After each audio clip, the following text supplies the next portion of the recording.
Hi, everyone, and welcome.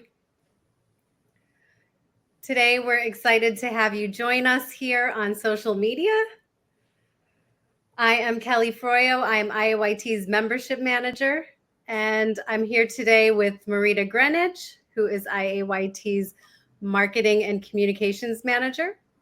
And we also have a special guest joining us today, Jennifer McKean Rodriguez, who I will introduce in just a moment. And before we get started diving in today, I'd like to get us calm and get us focused through a brief centering. So wherever you are in your room, whether you're seated or standing, come to a point of stillness. You can close your eyes or allow your focus to soften and bring your awareness to your breath. Notice if you're holding any tension in your belly, and see if you can allow that to soften and melt away.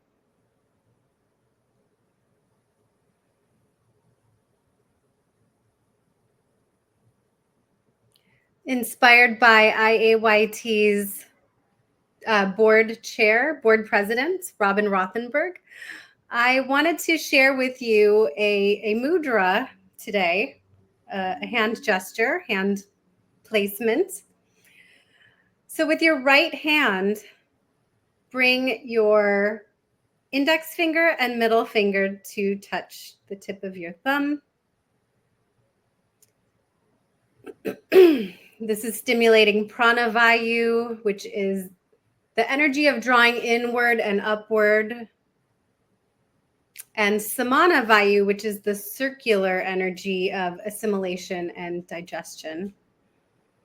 Adding to that, with your left hand, bring your middle and ring finger to touch your thumb and extend the index and pinky fingers.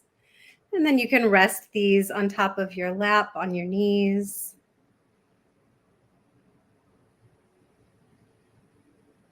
And this left hand gesture is stimulating apana vayu, which is the downward and outward energy of elimination. So this mudra is good for releasing anxiety and stress, promoting digestion,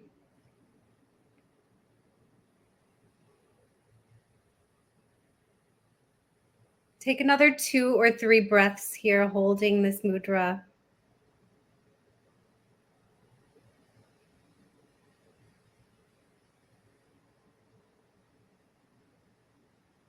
Seeing if you're noticing your breath directed more into your belly, if you're noticing that tension start to dissolve, bringing in a deeper and more effortless quality of breath.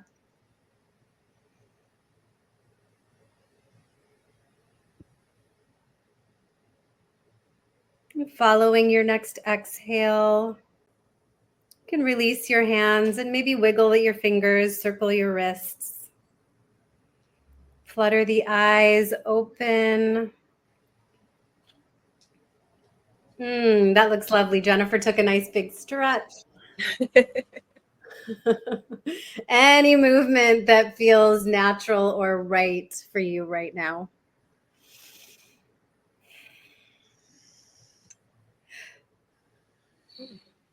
Ooh, thank you, everyone. So as I mentioned before, we're here. Marita and I are really excited for our guest today. It's Jennifer McKean Rodriguez. She is a CIAYT or an IAYT certified yoga therapist, but she's also a photographer, a poet, and a self-identified neurodivergent person. And I have to say that I would put myself in that same exact category, although I have not received a diagnosis. And she is the author of the forthcoming article in Yoga Therapy Today, Neuro-Affirmation Finds a Home in Yoga Therapy. And today we're just hoping to chat with Jennifer and hear her insights on her yoga therapy practice, as well as her lived experience as a neurodivergent individual. I am going to turn things over to Marita now. Marita. Hi again, everyone. Such a pleasure as always to be joining you here today.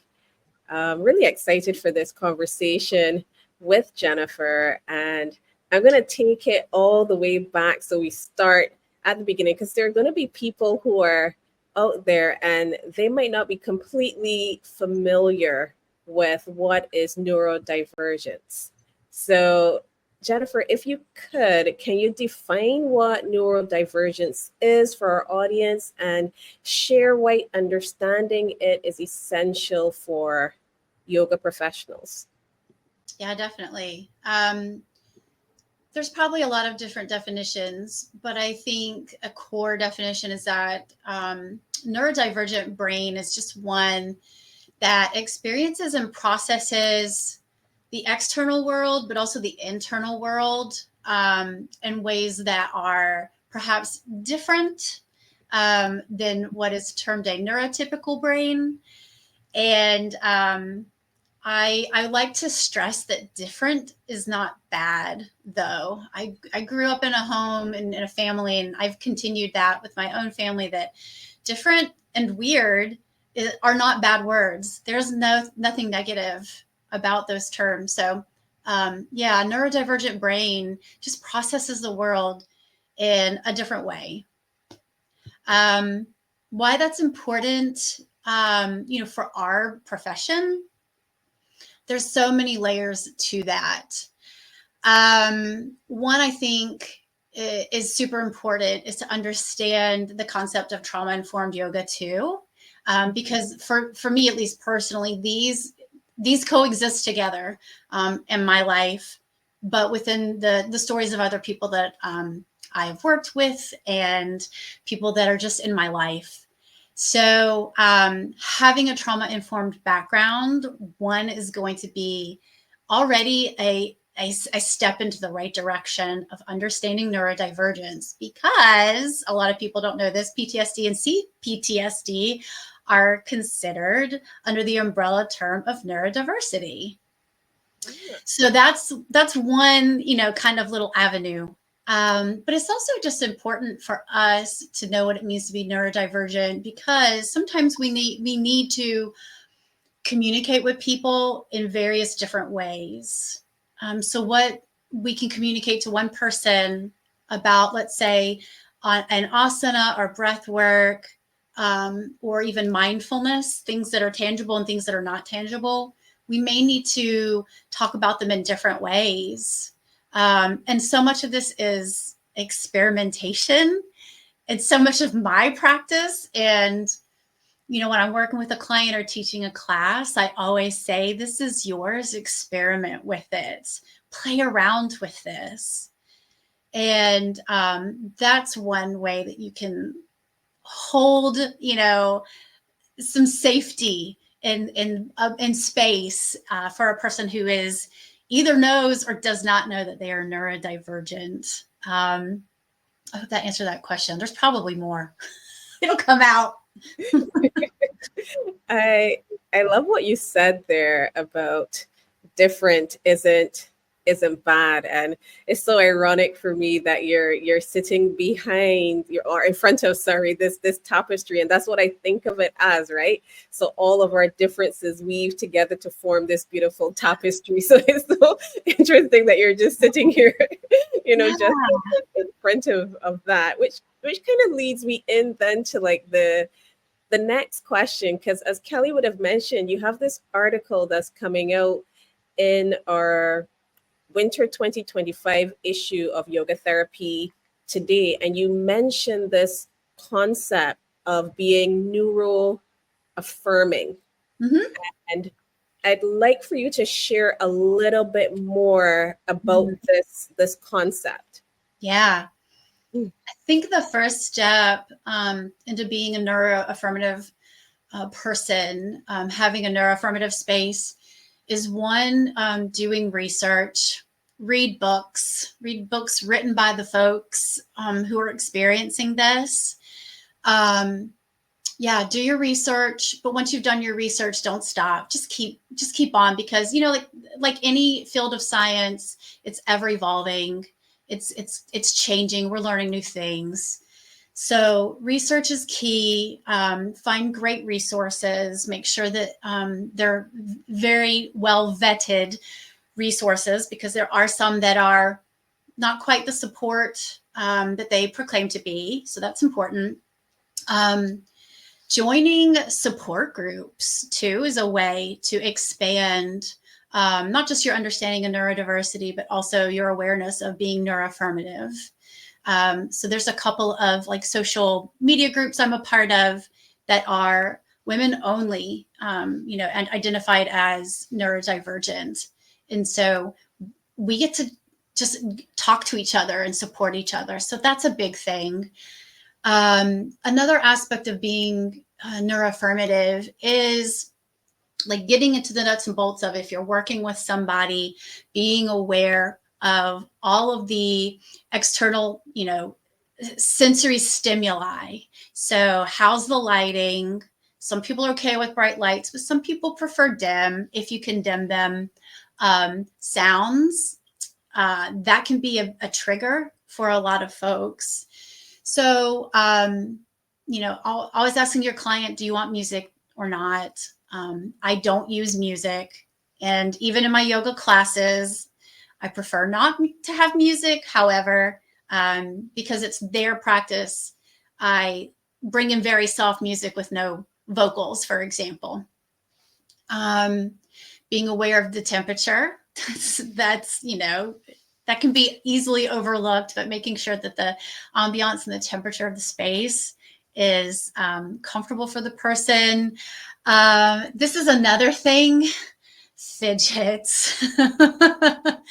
I have a basket of fidgets that I have literally right next to me.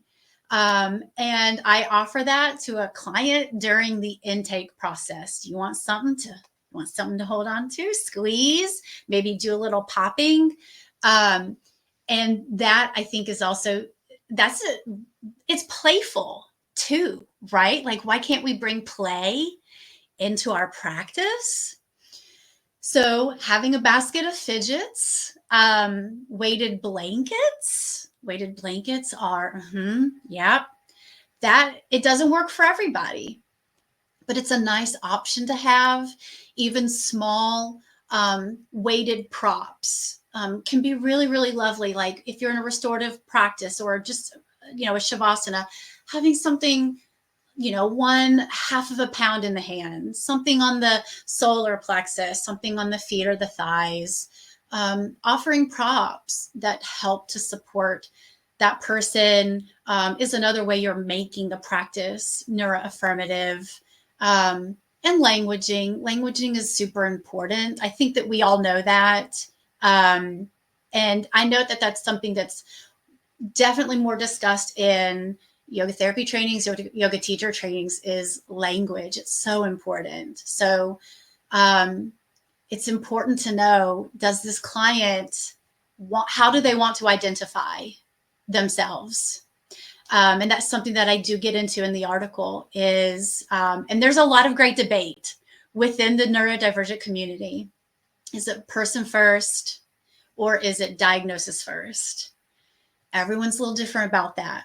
So I think it's important to ask, you know, that person in front of you, and just meet them where they are, meet them right where they are in that moment. You're being a neuroaffirmative, safe person in safe space. Yeah. Thank you, Jennifer. There was so much personally for me that I related to when I read your article, you know, through my own experience, and also being the mom of a son who is, you know, has diagnoses of ADHD and autism. Mm-hmm. You know, the big emotions, which I think you described as RSD, the rejection sensitive dysphoria. That was something that I wasn't really familiar with. but it made so much sense. And, thinking of things that I've gone through and the ways that I react to things, and my son as well. I'm coming to the point where, you describe in the article that you discovered your own neurodivergence at age 43. Can you tell us a little bit about, what led to that realization and how it really changed things for you in your personal and professional worlds? Yeah, I read Janera Nirenberg's book, Divergent Mind, last year. I believe it was published last year. And it was written by a woman, from the viewpoint of a woman, really for women too, or, women identifying.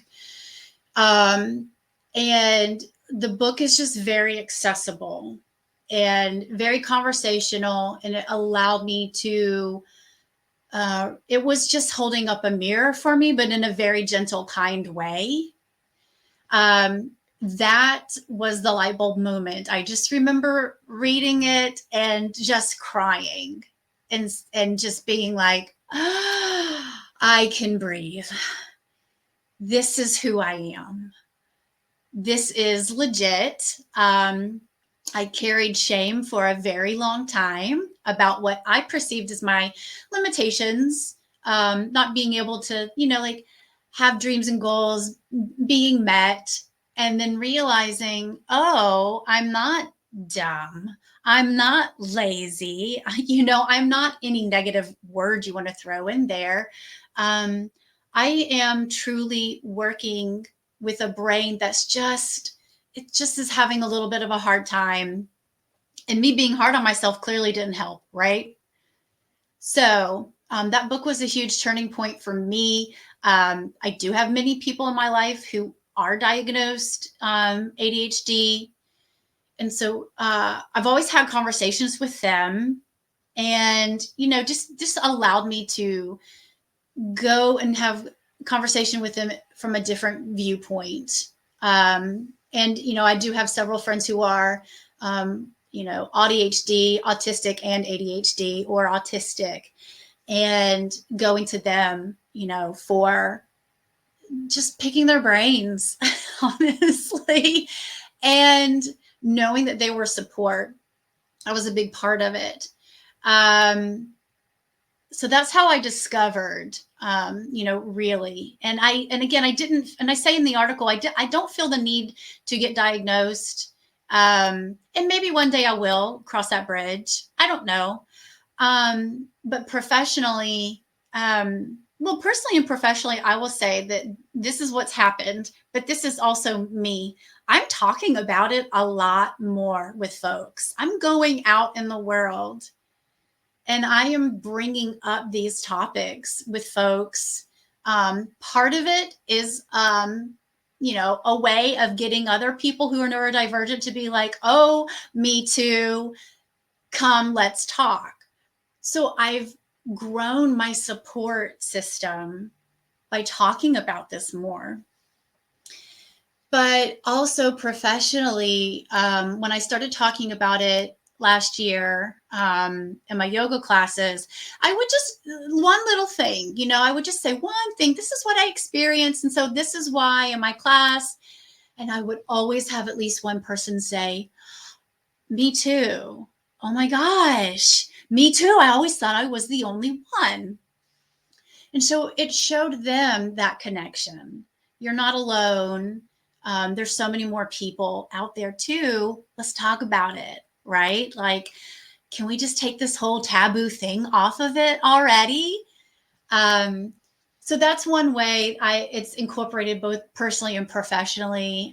Professionally, again, I've always come, for the past decade, I have come to my classes and my clients from that trauma-informed perspective anyways. I didn't have to do a whole lot of shifting, to be honest with you. Those tools were already there. The giving permission, at the beginning of any class or practice, we're here to cultivate a mindset of curiosity and friendliness towards the self. Right? How often do we hear that? So those tools were already there, which was so awesome. So I didn't have to do a whole lot. For me, it was just adding that whole, you can fidget and it's okay if your thoughts wander. I got that from Bo Forbes. I'm not going to claim that. I heard it from her. It resonated, and so it's in my classes. So give props where it's due. So yeah, that was the great thing about me already having that background. It felt very seamless for me. Picking up on something you said, when you start talking about your own experience and really, I guess, opening up and like being acceptive and expressive about who you are, without feeling embarrassed, and then finding the people who may have felt like weird or different and, didn't feel like they belonged or, could even be themselves without being judged. Yeah. I just wanted to thank you for providing that space. And I think it's a lot of people associate neurodivergence, the diagnoses of neurodivergence in kids, kids getting diagnosed with ADHD and autism. And I think that is more common nowadays, but for people, I'm a Gen Xer, and I know that it was not as common back when I was growing up. Can you talk a little bit about what barriers adults face in receiving the recognition or support for these conditions, and then also maybe how yoga therapy can help address those gaps? Yeah, that's such a good question, because we are seeing more and more adults, particularly women, getting diagnosed. And yay, it should have been going on in the 80s, because I'm a child of the 80s, and my older brother was diagnosed, and my younger brother, and us girls, boy, did we slip through the cracks, didn't we? But hey, no more. Some of the barriers, there's a lot. Some of the things that I've seen in my social media support groups, and these are women who span the globe, they're everywhere. And I've heard a lot of the barriers being with not being able to get in with their doctor or their primary care physician, just not being able to get in, waiting 6 months, a year. I've heard people say they had to wait 2 years just to come in for testing. That's a big barrier. Insurance is a big barrier. The cost of it, the finances, it's not fair. That's a big barrier. The activist in me wants to say other things, but I'm going to stay on topic. Demographic too. There might be doctors in your area who may just not be quite privy to neurodivergence, and that's another facet of it that we need to consider is looking for a provider who is very specifically trained in neurodiversity. So those are some taboo. Again, I'd said that earlier, but taboo is still there. There are people who are my generation who, still, if you talk about it, it's, oh, no. We're not supposed to talk about that. And it's like, but why? It's just the brain. And so, yeah, it's taboo, can be part of it. What I've seen of younger people who want to get diagnosed, they may have older relatives that they go to for support, but those relatives are denying it and really trying hard to stop them from getting diagnosed. So that's why I'm such a huge fan of, please, reach out, find support groups. We're here. We're everywhere. Reach out to us. We'll help you. The whole collective community is there to help. So those are the barriers so far. I'm sure there's more that I'm not even thinking of, or I'm not privy to. Was that your question? Was there more to it? Oh, how can yoga therapy? Oh yeah, how can we support a person who wants to get diagnosed? Yeah, again, research. Offer to do research with your client. I think it's huge when you can empower your client. Say, hey, here's a really good book. Go check it out from your library. Go listen to it. Send them resources. There's a lot of great free resources. So send those to people. And again, support groups, find them. That's one way we can help. You know, part of yoga therapy is advocating for our clients, right? We're taught that in our training. We're taught that, you know, with referring out. And we can do that. It's the same with this. Use those referral skills, use those research skills, use those advocacy skills. That's how you can do it. And just, you know, don't push a person, you know, like just say, I'm here for support, and just let it breathe, because they'll remember that. And when they know the time is right, they'll come to you. So it's about giving space and that breath too. Yeah. To take it up from what you said there, Jennifer, as well, because one of the things that you highlighted before, which I think is really important, and I heavily taught, like when you do yoga therapy programs, I have my 200-hour, but you know, I started a yoga therapy training, so I've gone through that foundations, and a key thing there is creating that safe space. I think it's very important, really allowing people to just be themselves, come in, explore, and play. And I really like what you said before, like, because, you know, I've experienced, and we've all experienced that, where we go, someone says something, and it's like, oh, wait, I was not the only one. We're quietly there thinking, we are not, we are the only one. And then it's almost like you give people permission in the space to be themselves. And one person might just say this, and then other people find this space where everyone can just be like, oh, here I am. And I find that that's very therapeutic. So I know we're going to have like a lot of yoga teachers and therapists watching this. And I want to know if you can just tell us, like, you know, you discussed the sensory challenges in particular with neurodivergent individuals that they might face in yoga spaces, and what are some practical adjustments that yoga therapists can do to create this more inclusive environment, this safe space where we can all be who we are and play. Yeah. That's so good. That's so important to always keep in mind. Absolutely. I think verbalizing to a person, you know, you're in a safe space and you're with a safe person.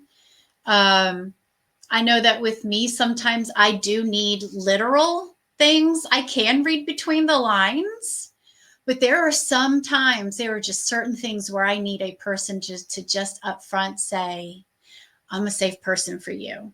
I'm going to always create a safe space for you. And you always, always have the right to speak up and to say, this is just not quite doing it for me. Or could we change this? So I once heard a very wise person say, clear communication is practicing kindness. And that's something that has really, really stayed with me. And so I try to always let that be, again, part of my foundation when I'm, you know, working with people, communicating with people. You know, another thing to consider is physical touch. So I did talk about lighting and sound and temperature, things like that, but physical touch. And that's also, you know, something that's always talked about, especially in trauma-informed.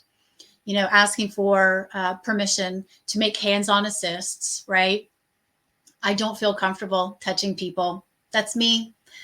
And I accepted that very, very early into my 200 hours. You know what? I don't want to touch people. And you know what? I'm okay, because this is my bag. This is my deal. But I let people know that, you know what? It's just me. I just don't feel comfortable.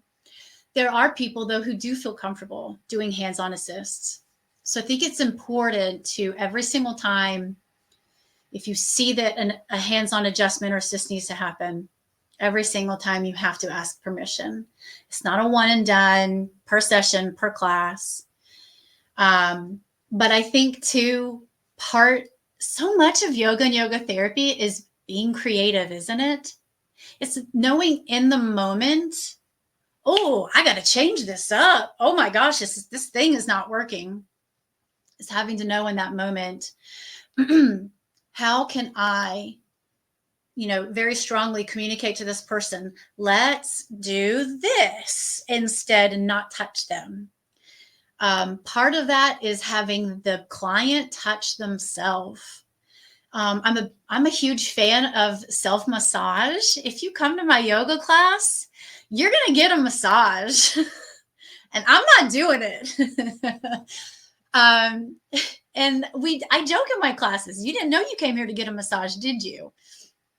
So I think having that person bring in their own self-touch, one, you're empowering them to make that change, whatever needs to happen. Two, it's also a way of helping to strengthen bodily awareness and body sensations, somatics. I talk about somatics in the article. It helps to increase that. So either they're touching or a prop. So those are some ways. I hope I answered your question. I always go off in the outer space. Did I answer your question? For sure. And there are lots of little nuggets in there. So thank you very much for that. And I actually want to take it a little further, because we talk about yoga and living, taking it into our daily lives, right? And one of the things that you mentioned that you allow in creating that safe space in class, you allow students to clients to advocate for themselves. So if this isn't working for me, no, can you change this kind of thing? Yeah. How can yoga therapists then encourage their clients to embrace this neurodivergent identity and then advocate for themselves in that broader societal context? So we're moving it from just on the mat into real life. How can we help support that? Yeah. Gosh, I think there's so much, and I'm sure it would vary per person and per yoga therapist too. Again, I'm going to go back to research. Research is so big. Sharing research together with your client and just empowering them, share this research with the folks in your life. I've heard a lot of people who say, I'm neurodivergent, but my partner is not, and they don't understand. And the biggest thing I've heard people say is, send them this website, send them this book, have them do the research. Because, okay, how many of us out here are parents and we tell our child to do something and they don't do it, but when another adult or teacher comes in and is like, hey, this thing, the kid's like, yeah. So that's one thing we have to do too, is encourage them to start to talk to the people in their life about it. And you'll find the people who are receptive and the people who are not.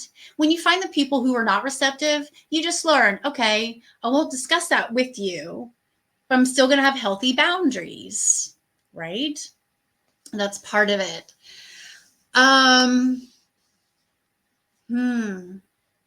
God, there's so much more to that question. Just always letting the client know that, yeah, you're non-judgmental.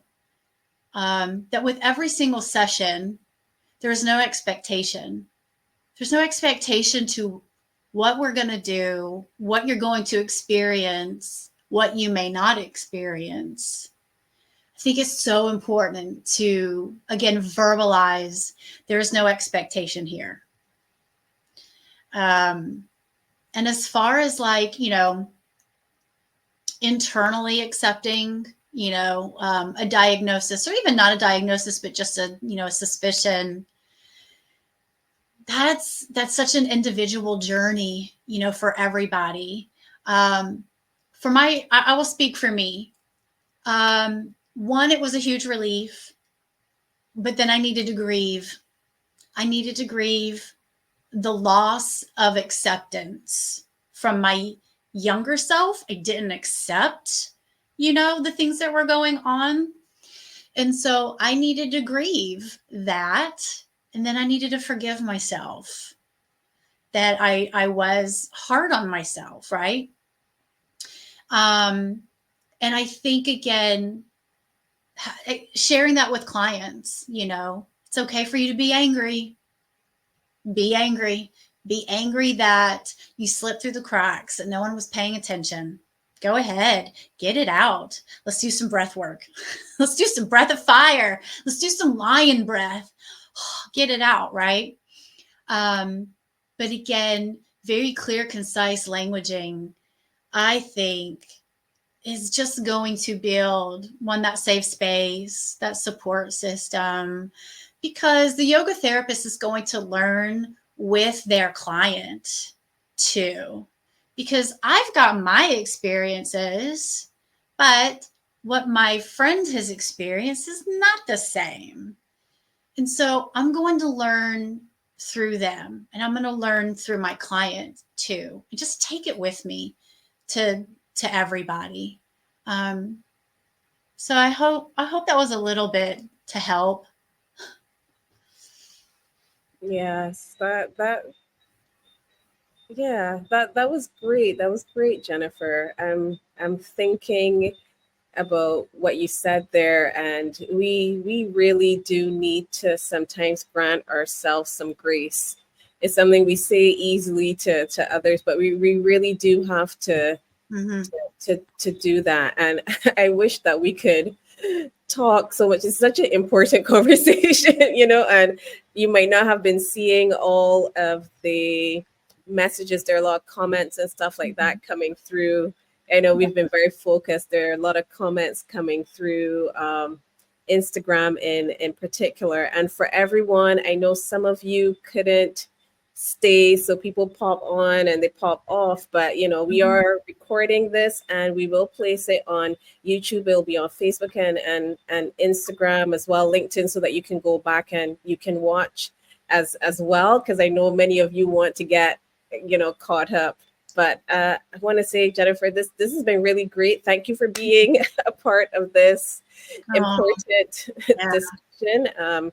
Thank you. Quite enlightening. Thank you for what you're doing to help support the neurodiverse populations through yoga therapy. And I want to remind everyone, so you'll get to watch this video, but Jennifer's article is coming out early next year in Yoga Therapy Today, that winter 2025 edition. So be sure to read it. Kelly and I got a nice little sneak peek, and it was very interesting. So I think that you should, take some time to read that. I don't know, Jennifer, if there's any way that people can connect with you. Are you like on social media or anything like that? Maybe you can share your handles or maybe you can share with us. We can share with them when we put it up, because maybe they might, they've seen this, they might read that article and they might want to have a conversation. Oh yeah. So so you can share with us. We can probably put it in like the chat or when we put up the articles, just so that they can be in contact with you. Everyone else, we want you to stay connected with us. You can connect through Instagram, Facebook, LinkedIn. Instagram, some of you are signing on from there. That's IAYT.org. Facebook, same thing, IAYT.org. And on LinkedIn, just search for the International Association of Yoga Therapists. And on YouTube, we're IAYT.org as well. We also have groups on Facebook and LinkedIn. So if you're a certified yoga therapist, you can join our Facebook group. We have a group for our member schools as well. And on LinkedIn, our group, you just again search the International Association of Yoga Therapists. And if you want to stay in touch with us via email, I invite you to log on to iayt.org and you can scroll down and just subscribe to our newsletter. You do not have to be a member to sign up and receive our newsletter. But if you're interested in finding out more about yoga therapy, I invite you. That's a really great channel. So thank you again, everyone. We are so grateful that you chose to spend your time with us. We are wishing you a fantastic rest of your day. We do appreciate your support and we can't wait to connect with you on our next live stream. Thank you so much. Bye. Thank you.